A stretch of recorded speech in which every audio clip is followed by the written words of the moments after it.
ईद के लिए ज़बरदस्त मसाला आज हम बना रहे हैं जो कि बहुत सारी डिशों में काम आएगा, आपके बारबेक्यू में काम आएगा। भुनी हुई कलेजी में भुना हुआ गोश्त बनाने वाले हैं, उसमें भी डल जाएगा तंदूरी मसाला, जो कि बहुत ही इजी है और बहुत ही कम इंग्रेडिएंट से बन जाता है। चलें जी, फटाफट से हम इसके मसाले चेक करें। सबसे पहले आपको चाहिए 2 टीस्पून सौंफ, ठीक है। उसके बाद इसमें जाएगा 2 टीस्पून ही सूखा धनिया, और इसके बाद हमें चाहिए 2 टीस्पून ज़ीरा। अब आप क्या करेंगे, इन मसालों को हल्की आंच पे भूनेंगे, बिल्कुल हल्का हल्का, मतलब काले नहीं कर देने, जली भी स्मेल आएगी, ठीक है।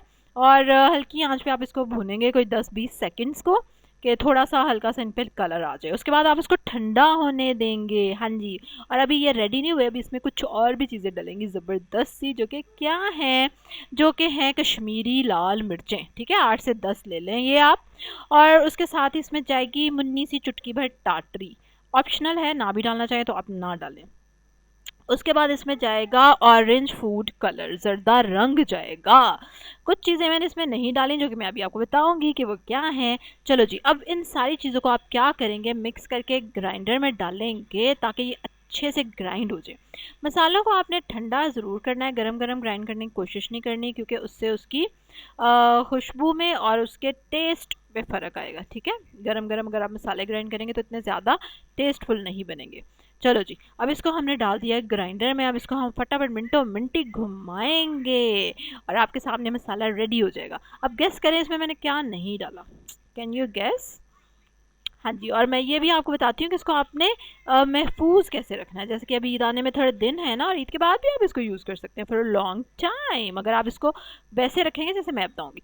चलो जी, ये देखो, मज़ेदार तिक्का मसाला, तंदूरी मसाला, कुछ भी इसको कह लो, बड़ी ईद का मसाला रेडी हो गया, ठीक है। अब इसमें मैंने क्या नहीं डाला, इसमें मैंने नमक नहीं डाला, इसमें मैंने लाल मिर्चें नहीं डाली, और इसमें मैंने हल्दी नहीं डाली, ठीक है।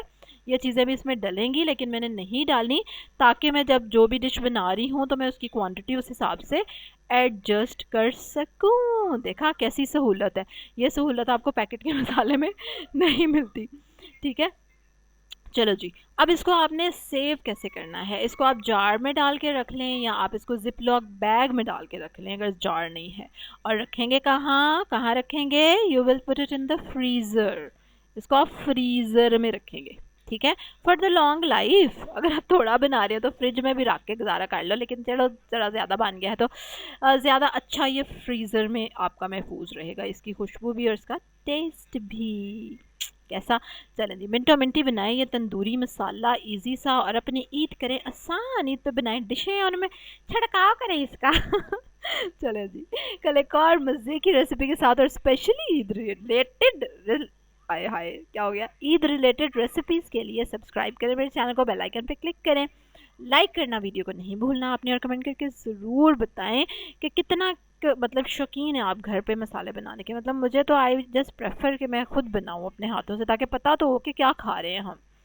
तो आपकी क्या लॉजिक है इसके पीछे, या आपको बस लगता है कि नहीं ठीक है ज़िंदगी आसान, पैकेट ख़रीद लो।